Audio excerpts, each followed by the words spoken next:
Ce journal vous est offert par le FPI, Fonds des promotions de l'industrie, votre partenaire privilégié pour la réussite de vos projets.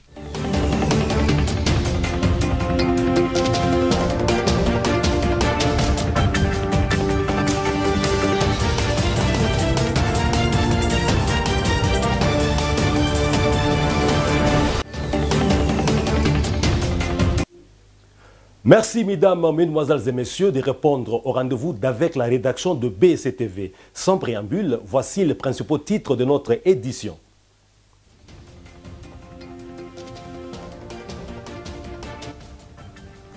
Plusieurs accords signés entre la RDC et certains pays africains, de même qu'avec des bailleurs de fonds pour des investissements en RDC en marge du sommet USA-Afrique.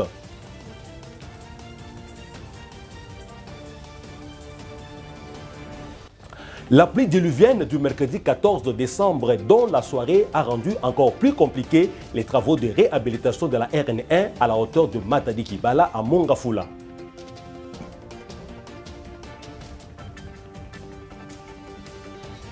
La moringa a un pouvoir préventif et curatif reconnu depuis des siècles et des vertus médicinales grâce à ses principes, notamment antibactériens et antifongiques.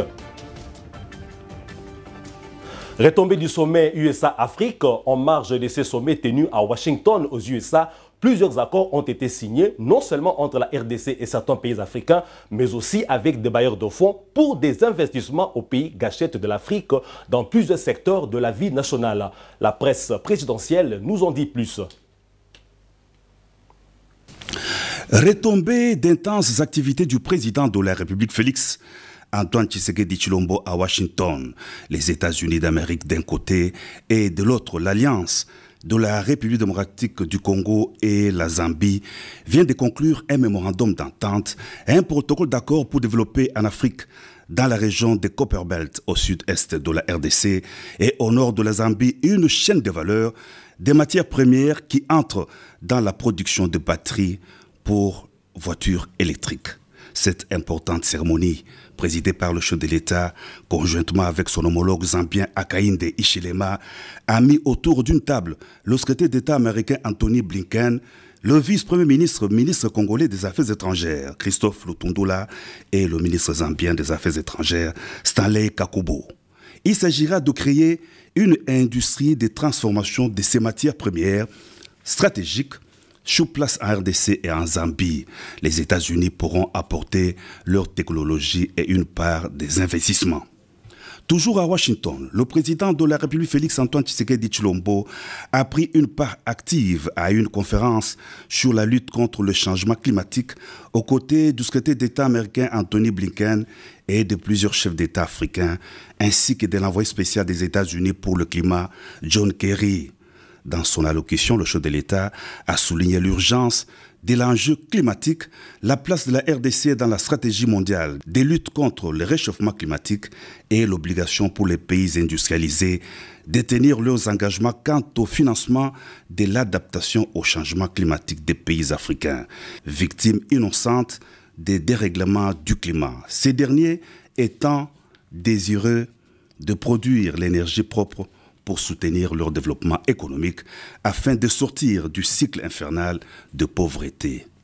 En bilatéral, le président de la République Félix Antoine Tshisekedi Tshilombo, à la tête d'une délégation congolaise, a mené des discussions entre la RDC et les États-Unis d'Amérique, représentés par le secrétaire d'État américain Anthony Blinken.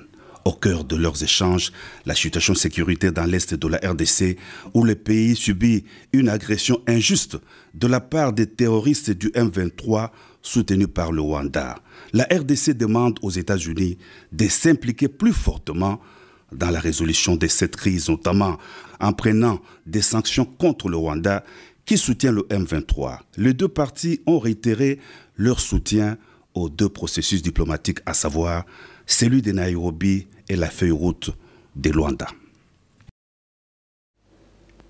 En bref, Joe Biden, le président américain, a reçu Félix Antoine Tshisekedi, son homologue congolais. C'était le mercredi 14 décembre à la Maison-Blanche. Les deux homologues ont tout d'abord eu un bref entretien bilatéral avant une rencontre multilatérale aux côtés des 5 autres chefs d'État africains. Les sujets abordés étaient la politique, la diplomatie, la sécurité, le commerce et l'investissement. Félix Tshisekedi a aussi porté les élections, a aussi parlé, je voulais dire, des élections qui s'annoncent dans son pays. Joe Biden a lui aussi salué le leadership du président Félix Tshisekedi et son engagement pour la paix et la prospérité en RDC.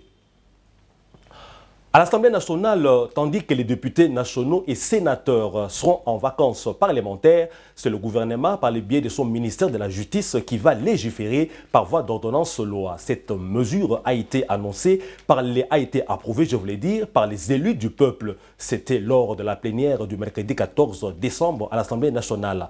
Les détails, c'est dans ces reportages. La session ordinaire de septembre 2022 se clôture en principe jeudi 15 décembre dans les 2 chambres du Parlement. Députés et sénateurs vont aller en vacances et ne retrouvent les chemins de l'hémicycle qu'en mars 2023 pour une nouvelle session.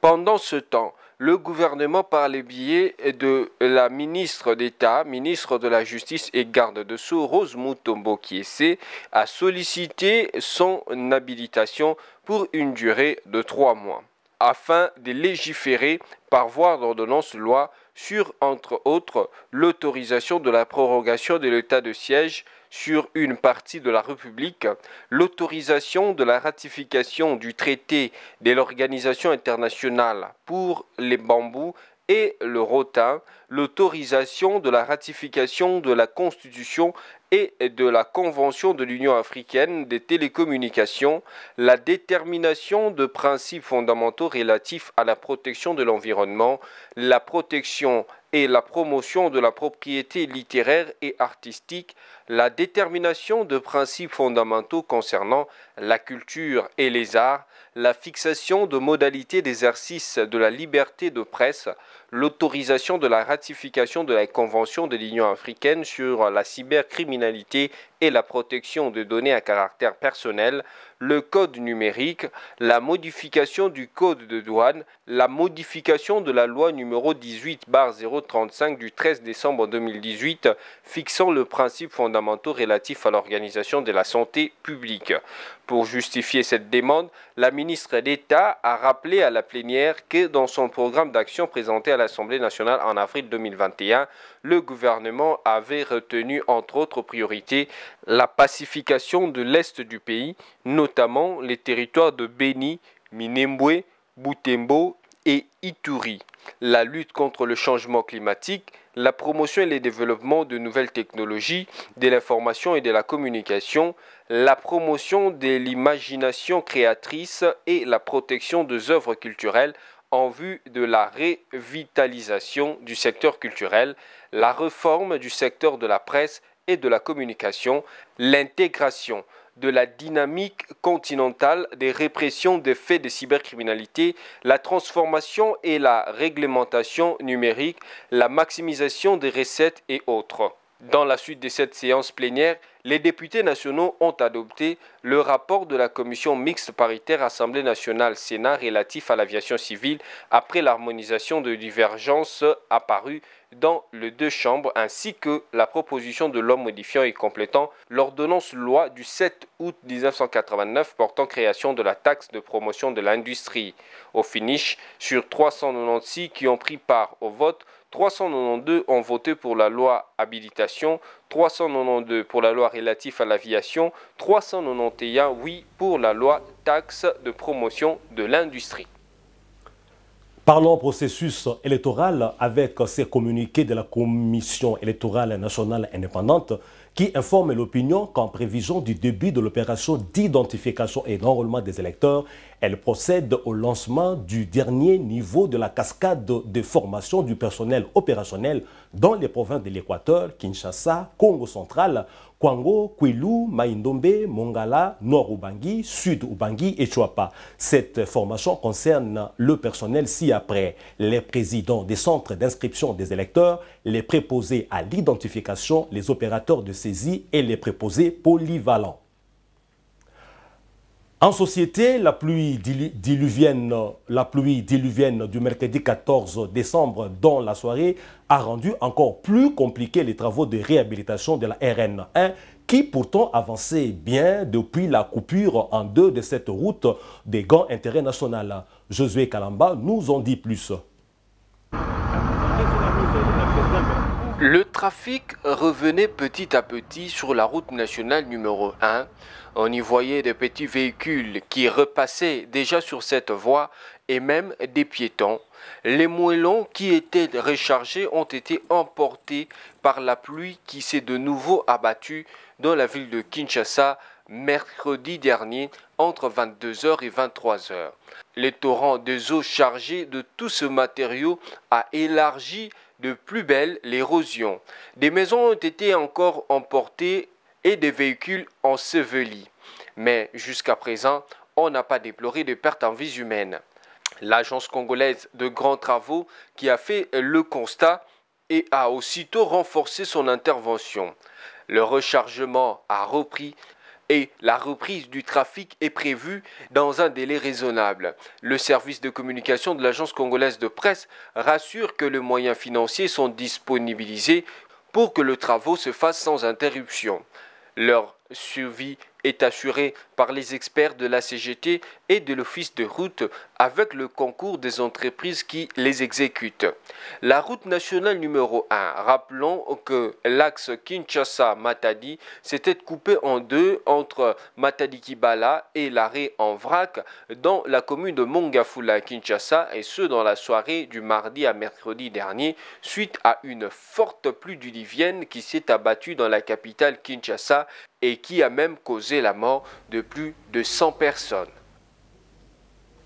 En bref, la Cour pénale internationale, la CPI en sigle, nous informe que c'est en Belgique, à la prison de Leuze en Hainaut, que l'ancien chef de guerre Bosco Ntaganda va purger sa peine, selon une annonce que la CPI nous a fait parvenir le mardi 14 décembre. Reconnu coupable des 18 chefs de crimes de guerre et des crimes contre l'humanité commis en Ituri en 2002 et en 2003, Bosco Ntaganda a été condamné à une peine de 30 ans d'emprisonnement le 7 novembre 2019. Verdict confirmé le 30 mars 2021 par la chambre d'appel de la CPI. Le temps passé en détention à la CPI du 22 mars 2013 au 7 novembre 2019 seront déduits de la peine.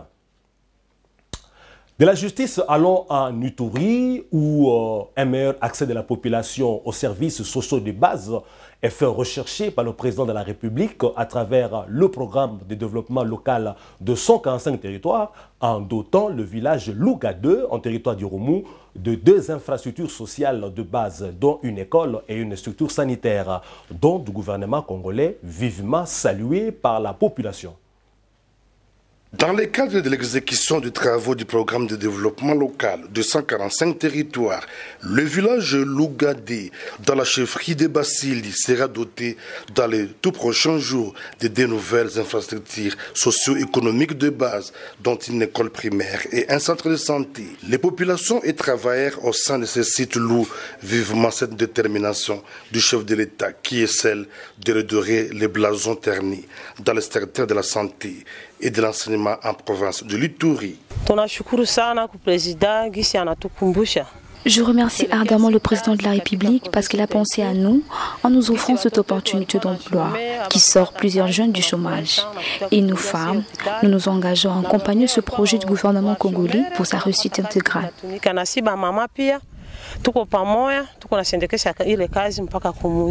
L'exécution des travaux allant dans une bonne marche, Didier Yongesa, ingénieur de l'ONG Bien-être, Bien-vivre, agence locale d'exécution, estime que cela résulte de l'esprit patriotique du gouverneur de province, le lieutenant général Luboyanka Johnny, qui est celui de l'accompagnement de tout élan de développement dans tous les secteurs de la vie provinciale, tout en indiquant que le PDL 145 territoires est un projet qui vient rétablir un climat de confiance entre les autorités et les populations. ce sont des projets qui viennent de mettre en confiance la population locale par rapport au gouvernement central. Je crois que cet élan doit se poursuivre pour que, effectivement, par rapport à la réalité de la province, que effectivement les citoyens qui sont dans cette partie de la République puissent se rendre compte que l'État congolais est avec eux et qu'il les accompagne dans tout ce qu'ils font. Rappelons que le PDL 145 territoires, de par ses interventions, boostera la plupart des secteurs clés de développement socio-économique et posera de façon irréversible des piliers porteurs d'une transformation structurelle des économies et institutions de tous les territoires de la RDC, gage du progrès économique et du développement humain durable et équilibré. Changeons de registre pour parler santé publique avec la Covid-19. Et par rapport à ça, sachez que le nouveau variant appelé XBB du variant Omicron se présente par 3 nouveaux symptômes, notamment l'extinction de la voix. Découvrez ce qui est dit sur ce variant, sa virulence et s'il introduit une immunité chez l'humain dans ces reportages. Au sujet de la pandémie à Covid-19 qui n'a pas encore été éradiquée, les Congolais sont appelés à surveiller de près 3 nouveaux symptômes. Ces derniers sont l'extinction de voix, la tachycardie et la perte d'appétit. Ces symptômes sont créés par un nouveau sous-variant d'Omicron qui progresse en France, pays entre lesquels et la RDC s'observent beaucoup de mouvements de population. D'après nos sources, ce sous-variant est appelé XBB et il se présente par les mêmes symptômes que le variant BQ1.1. Les signes à prendre au sérieux sont identiques à ceux des souches précédentes. Un mal de gorge, de la toux, une fatigue, des maux de tête, une congestion nasale, de la fièvre, une perte de goût et d'odorat, etc. Les nouveaux symptômes sus-évoqués pourraient également être liés à ces variants. En fait des virulences et d'immunité, Antoine Flahaut, médecin épidémiologiste français, souligne qu'on pense aujourd'hui que XBB a un pouvoir d'échapper à l'immunité. D'après son équipement génétique, et ce qu'on peut en dire, en prévoir, il échappe particulièrement à l'immunité acquise jusqu'à présent par la population mondiale.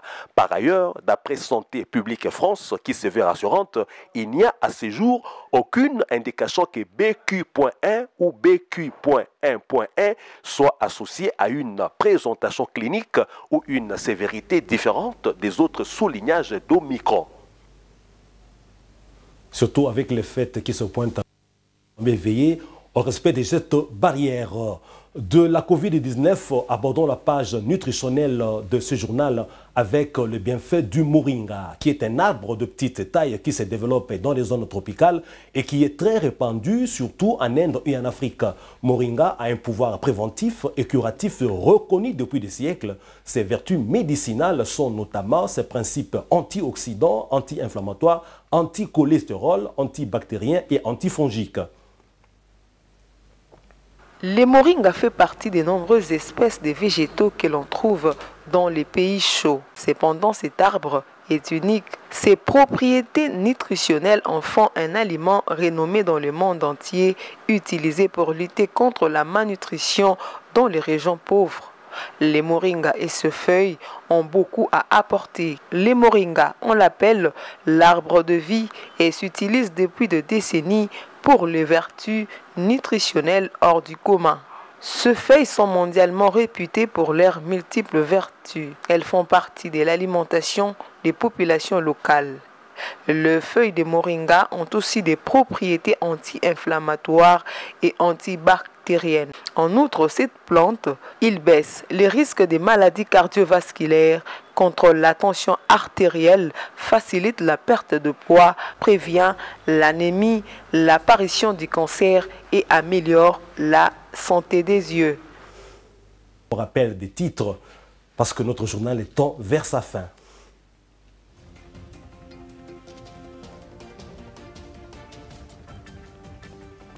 Plusieurs accords signés entre la RDC et certains pays africains, de même qu'avec des bailleurs de fonds pour des investissements en RDC en marge du sommet USA-Afrique.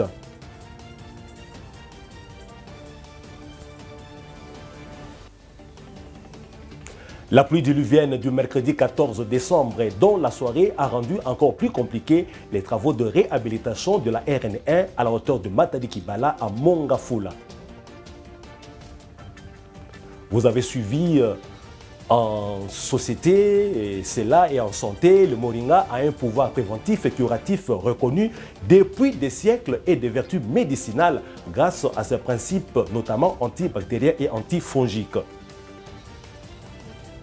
Voilà, c'est maintenant la toute fin de ce journal. Merci mesdames, mesdemoiselles et messieurs de l'avoir suivi et de votre fidélité au programme de BCTV. Portez-vous bien chez vous.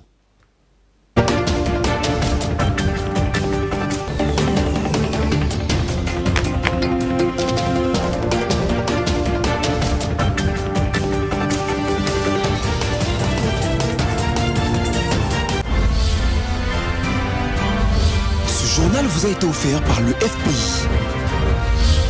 Fonds des promotions de l'industrie. Votre partenaire privilégié pour la réussite de vos projets.